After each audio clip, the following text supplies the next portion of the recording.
This story is an emotional one that all parents should watch. At the end of this story, you would never send your child to stay with any of your relatives. If you bring any child to this world, it is your responsibility to take care of them, and not the responsibility of your relative. Let's get into the story. It is now 2 years since Sarah arrived Lagos to live with Auntie Catherine. She left the village when she completed her junior secondary school year 3, and she was supposed to proceed to senior secondary school. She was 13, and she was the smartest girl in her class, having taken first position right from junior secondary school year 1. If there was anything Sarah loves doing, it was schooling, because she knew that was the only way to rescue her poor mother from poverty. Her father was late, and her mother only manages to pay her school fees, even in government schools that are not expensive. Feeding and clothing was a problem too, but her mother does her best.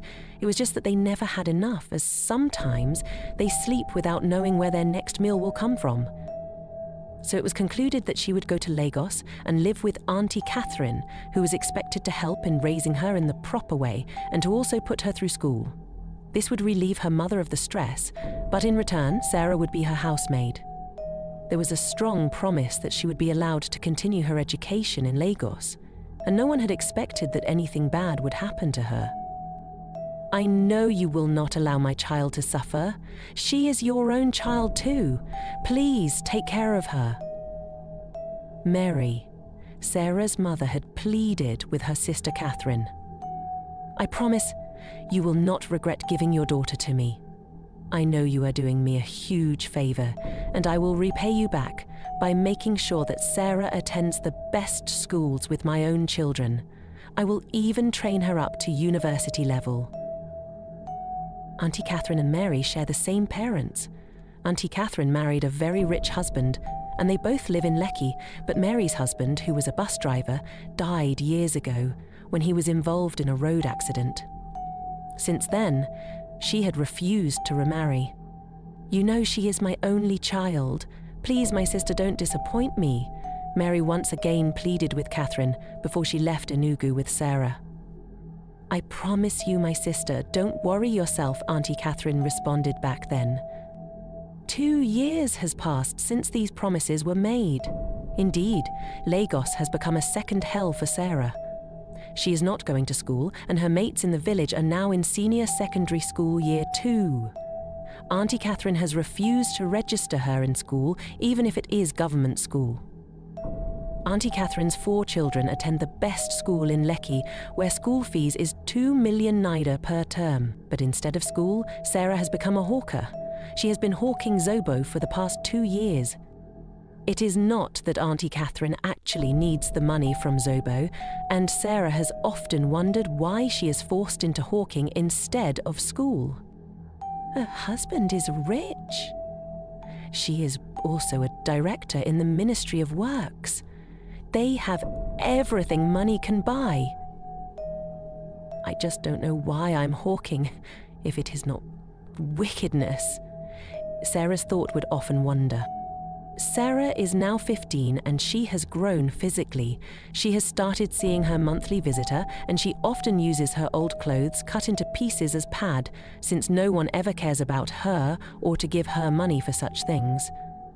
She was beginning to be aware of herself as a woman, and she knows that time was running fast. Her education and future was hanging in the balance, and this gives her sleepless nights. Oh, I wish I can just go back to the village, even if it means managing life with my mother. Oh, I don't know what I'm doing here, just suffering every day. Sarah said to herself one day when she had taken a break from hawking to rest under a tree. She came out that day with 5,000 naira worth of zobo, but she was only able to sell 10 bottles so far, so she took a break to rest because the sun was so hot and it made her sick. Oh, Tay, I will just collapse and die under the sun. I don't even know why I'm still alive.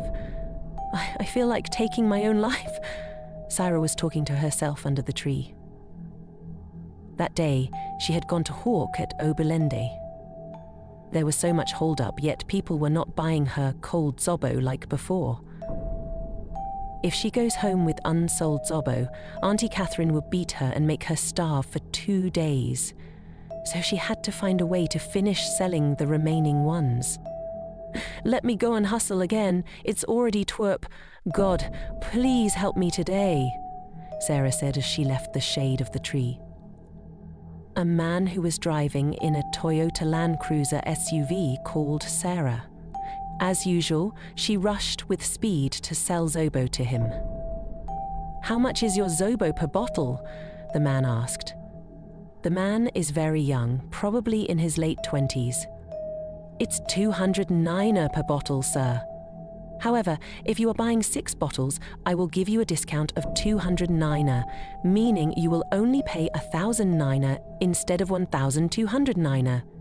I make the zobo myself, and I can assure you it was produced in a very hygienic environment, and it is healthy for your body too," Sarah said with very clean English.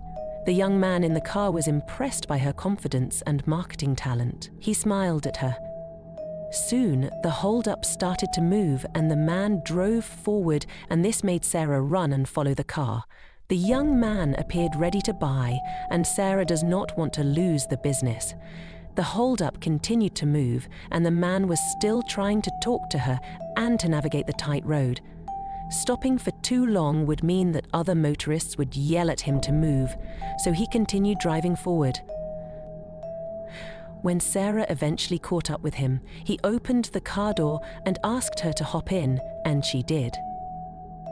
When Sarah entered the car, the air conditioner in it cooled her body, and for the first time in years, she felt like a human being. "Oh my God, is this the heaven you spoke about in the Bible?" Sarah asked. Her voice was audible, and the young man heard her. "Did you say that?" the man asked. "I was feeling sick under the sun, so the freezing temperature in the car relieved me," she answered. "Oh, that's fine. You speak so well. Do you go to school?" the man asked. The car has gone far from Oberlende as they drove towards Lekki. Toll gate. "I don't go to school. I used to go to school, but I stopped since I arrived Lagos. This is what I do for my auntie." Sarah went on to narrate her ordeal in Lagos to the man who has now introduced himself as Michael. Their conversation became very interesting, such that she did not feel like leaving the car again. "I want to take you to your house and drop you off, Michael," said. "No, sir. My auntie will kill me if she sees me with a man.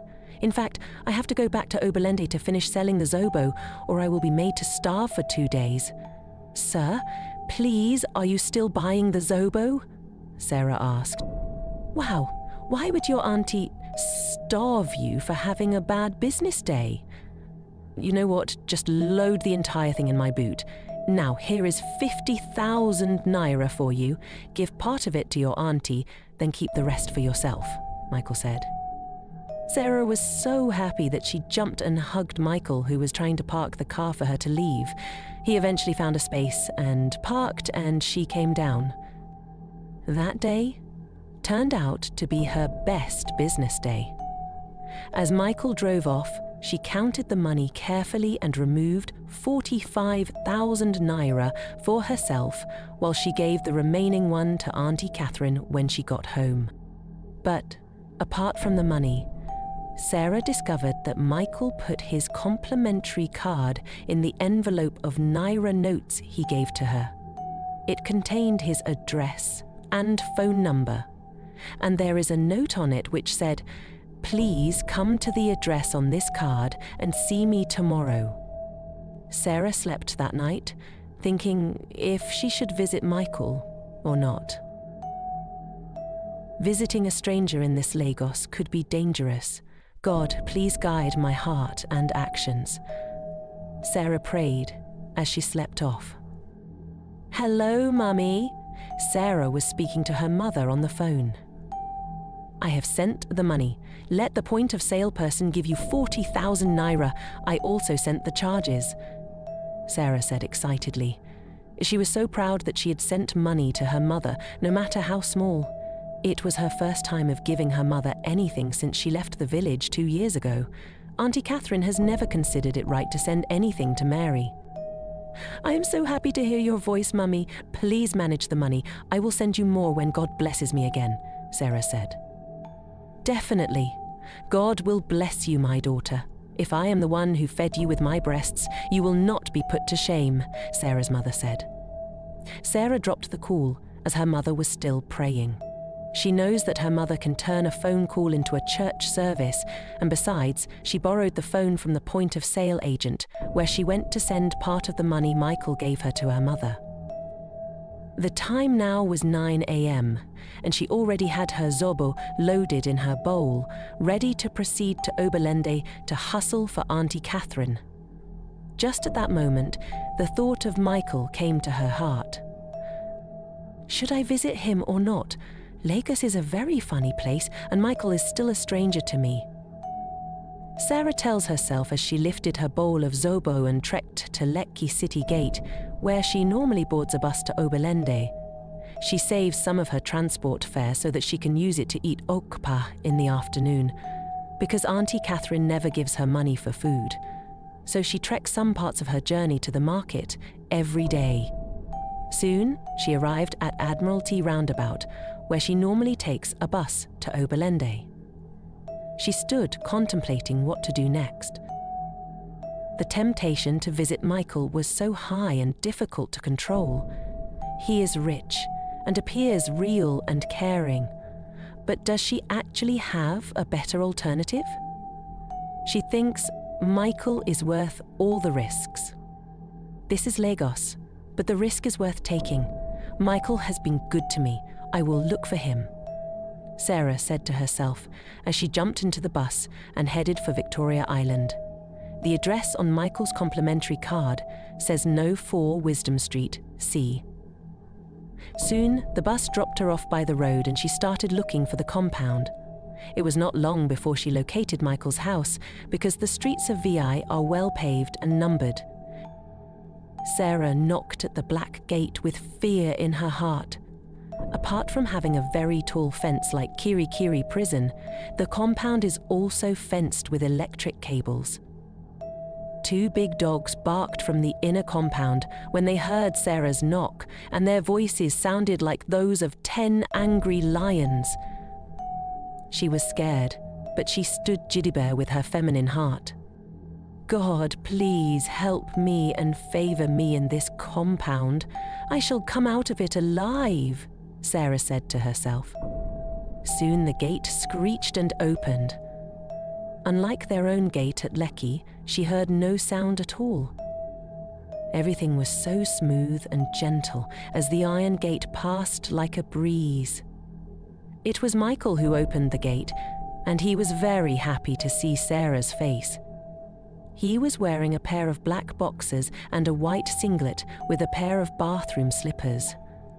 He did not look like a rich man. Wow! Come right in, Sarah. I didn't know you would come. I thought you would be scared to look for me, Michael said. But Sarah did not respond immediately as she was still trying to take in the beauty of the compound. It's a 3-story building bedecked in shimmering white paint that dazzled in the reflection of the early morning sun. There was a fleet of cars parked under a large shade. There was a lush green garden that made Sarah remember her mother's farm back in Enugu. In the garden, Sarah saw sumptuous fruits like apples, tomatoes, and oranges. She used her eyes to eat all of them. This place is like heaven, Sarah said when she finally managed to get hold of herself. Just like a chicken arriving at a new compound, Sarah walked carefully with her bowl of zobo on her head. She treaded carefully, as if her legs would make the gold-looking compound dirty. I mean, is this your house? It's so large and exquisite, Sarah tells Michael. It's actually one of my 5 houses. It belonged to my parents, but they are now mine since they are late. They died 6 months ago in a plane crash, Michael said, with a flash of sorrow in his face. He was now ushering Sarah into the palatial mansion Oh God, I'm so sorry about your loss. I can't begin to imagine how that feels or what you must have gone through, Sarah said. It's fine. I have overcome the pain. God helped heal my heart, Michael responded. Sarah sat on the floor and placed her bowl of zobo beside her as soon as they were inside the mansion. She was not quick to jump on the beautiful chairs in the large room. She was scared. Why are you sitting on the floor? Use the chair. Don't be scared. My house won't bite you, Michael joked. It was only then she jumped on one of the soft cushions, like a toddler. Michael helped her to load her zobo in his deep freezer. I will pay for it. You don't have to go to Oberlendi today, he promised. Sarah was so happy that she jumped and hugged Michael very tightly. She hasn't been with a man before. She actually forgot herself, but she quickly gained control over her senses again and let go of him as quickly as if she was dropping a hot coal. How old are you? Michael asked. He wanted to be sure of her age and how to approach her henceforth. He knew it would be wrong to take advantage of a desperate teenager who has been through so much in life. I will be 16 in a month's time. I'm still a child, Sarah said, with a beautiful smile on her face. Wow, you look like a 20-year-old, and you are wiser than your age, Michael said. He was right. Sarah now has full breasts and looks mature enough that it would be difficult to know that she is a minor. I'm still a child, but I have been toughened by adversity. I don't look like what I have been through, Sarah said. I was your age when I first traveled to Canada for my first degree. I only returned to Nigeria because of my parents' death. Now I'm lonely and need someone to keep me company. I'm my parents' only child. Can you help keep me company always? Can you do that for me? Michael asked. I will be happy to keep you company, Sarah promised. It was difficult to turn him down, even though he still comes off as a stranger to her. But she reasoned that taking a risk with a stranger is better than her aunt's house, where she is treated as a slave. It was the first time a man will be asking her to be a close friend. She was beginning to know what it means to be admired by a man. She was feeling like a real lady. Concerning your education, I'm going to hire private teachers to prepare you for your West African Examinations Council and Joint Admissions and Matriculation Board examinations. If you pass the examinations, I will send you to the university. Michael tells Sarah. She almost fainted out of happiness. She could not believe her ears, and she felt as if she was dreaming. She only completed her junior secondary school year, 3 back in Enugu, but she was ready to take a chance on herself and work hard and pass the exams without attending real classes for senior secondary. Thank you so much, Uncle Michael, Sarah said, while kneeling down with hot tears of joy in her eyes. Just call me Michael. Remove the uncle, Michael said as both of them hugged passionately. Sarah has started to feel a connection with him. For the first time in her life, someone who is not her parent was showing her unconditional care. It felt like heaven. But what about my auntie and the zobo business? She will never set me free. Left for me alone, I will gladly leave that hell and live with you. I feel like a chained slave under her roof, Sarah said. She had started crying again, and this time they were real tears of anguish. Michael felt her pain. Stop crying. I will handle your aunt. I mean, you can keep making the zobos and keep telling her you are going to hustle for her at Oberlendi, but in reality, you will come here daily with your bowl of zobo and load it in my fridge, or we throw it away. I can't drink all the zobos daily, but I will pay you daily so you can pay your wicked aunt. Let's make her believe you are still hustling, but you will stay here with me daily, Michael said as both of them laughed out loud. Oh God, I don't know how to thank you. You are a lifesaver. You are my joy giver. Sarah was crying as she spoke. That's the point, Sarah. I like helping people. There is nothing in this life. You have not lived today until you have done something for someone who can never repay you, Michael said. Michael looked at his wristwatch and the time was already 12. I enjoy talking to you so much that I don't even know the passage of time anymore. Let's go out. I want to take you out for shopping. I want to give you your first makeovers, Michael said as both of them stood up. Soon, they drove out of the compound in Michael's SUV and headed for a boutique where he bought so many expensive clothes and shoes for Sarah. He also bought her an iPhone. When she arrived at Auntie Catherine's house that evening, no one recognized her. She looked so transformed that it was obvious that she was not coming from Oberlendi. Sarah has serious questions to answer, and this could be a very dangerous night for her. If I die, I die. If I live, I live, Sarah said as she stepped into the house to face Auntie Catherine.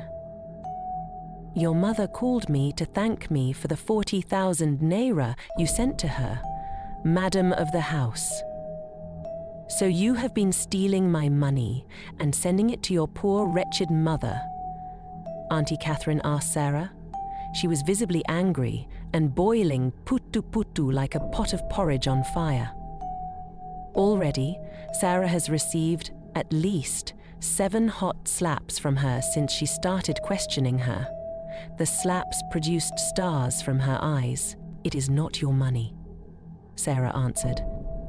She knew it would be very difficult to prove her answer. She realized she made a grievous mistake by not telling her mother not to let anyone know she sent her money. Now Mary, in her innocence, called Catherine to say thank you, but she has put Sarah in hot soup. You say what? It is not my money? So where did you get such huge amount of money? Have you started following men around? Auntie Catherine asked as she delivered another hot slap to Sarah's face. The sound rang in Sarah's 2 ears like the sound of school bells. Her eyes were turning red and her face swollen, and one could clearly see the marks of Catherine's fingers on her tender face. Someone gave it to me. It was a gift of 50,000 naira. So I sent part of it to my mother, Sarah said. She was weeping, but somehow her heart was so strong. She was prepared for the worst, but her nose gushed with mucus, and she was getting weaker and weaker. You liar! You are a thief! You stole my money and sent to your poor, poverty-stricken mother! You poor idiot! How dare you steal under my roof? Auntie Catherine barked like a dog as she delivered more hot slaps on Sarah's face. Sarah could no longer hold her lips together, as they were swollen and saliva rushed from her mouth as if she was an imbecile. She was passing out gradually. Sarah was asked to kneel down and raise her 2 hands like a school kid under punishment. They were in the living room, and Auntie Catherine's 4 children surrounded her with kobokos, waiting for their mother's order to beat Sarah. By the way, who bought you all those new clothes? Auntie Catherine asked. She stood up and pulled Sarah's top dress and tore it and revealed her bra. She pulled at the bra and the straps unhooked, and this made Sarah naked from the top. She felt ashamed and covered her body with her arms. Auntie Catherine's children laughed at her. She wept bitterly. Auntie Catherine went to the fridge in the living room and returned with a chilled bottle of Coke. She opened it and took a sip before resuming her interrogation of Sarah. I'm asking you, Ituru. Ooh, you are looking at me like Anumpama. Answer me at once, she barked at Sarah. Auntie Catherine poured the remaining Coke on Sarah's head, and the ice in it made her shiver in cold. It was a painful moment of being humiliated like a slave. I got the clothes from the same man who gave me 50,000 naira, Sarah said. Her voice was now very low, and she got weaker mentally and physically because of the endless torture. You have a boyfriend under my roof? No, Auntie. He is just a stranger, Sarah said, with painful tears in her eyes. "Shut that dirty hole you call mouth. You have been sleeping around and collecting money from men. Okawa ya, akawa na, ashawa." Auntie Catherine yelled at the top of her voice. She then lifted her hand up in the air and landed the empty bottle of Coke on Sarah's head. It broke into tiny pieces and formed crystal shards on the milk-coloured floor tiles. Sarah fell and fainted instantly. "Beat her," Auntie Catherine tells her children. "Beat her until she confesses the truth," she said as she left to her room. And then the children descended on Sarah with their 4 korbakos. Lashes upon lashes landed on her body. To them, it was fun, but to Sarah, it was hell. They beat her until her body opened and blood rushed on the floor. When Auntie Catherine returned from her room, she touched Sarah and saw that she was no longer moving. She became scared. "I will be in trouble if she dies under my roof. I have to do something," she said, and unzipped her purse and produced her car key. Auntie Catherine managed to lift Sarah into her car, drove to Admiralty Roundabout and dumped her body there like a bag of sand. She returned to her house and slept as if nothing happened. Sarah was left outside to die in the open cold of Lagos. It was during Hermiton and the cold was particularly biting and sharp like razor blade. She remained unconscious until 12 a.m. When she came to her senses again, she painfully lifted her right arm and touched the sand around her and realized she was outside. And then she became very scared because everywhere was calm and dark. But Sarah was able to remember that Michael bought her an iPhone and she had hid it in her pant and wore her black tight undie on it so that no one would find it. Promptly, she dipped her hand into her undies and removed the phone and immediately dialed Michael's number.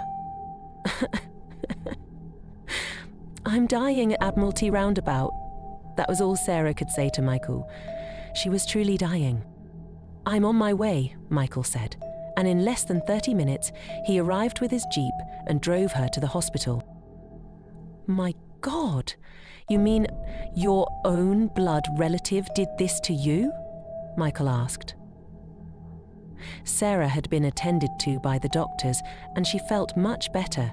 She was narrating the story to Michael, who sat on her hospital bed. "That your aunt.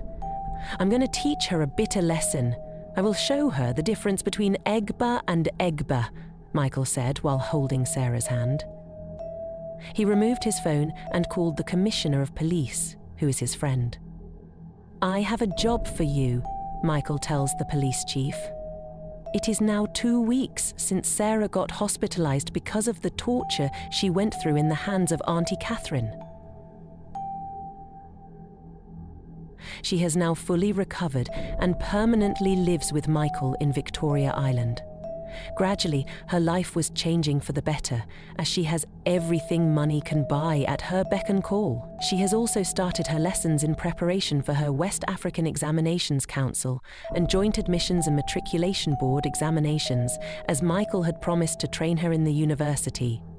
Finally, her life has picked up, and the future looks very bright indeed. She has also started to feel something in her heart for Michael, and both of them are getting closer to each other. They have not touched each other or done anything, but their emotions are running very high, like high-voltage electric current. Yet they have tried to control themselves. Michael strongly believes that at 16, Sarah was still underage, so he was prepared to wait till she was 18 before even making his affection known to her. In the meantime, he was focused on changing her life for the better. Back in Enugu, Sarah's mother suddenly became restless and uneasy. Mary had terrible premonitions about her daughter. It first started with an unusual pepper body, which made her to hallucinate for many days. Then it was followed by a terrible dream about Sarah. "I know myself. Whenever this happens, something is wrong with a family member," Mary said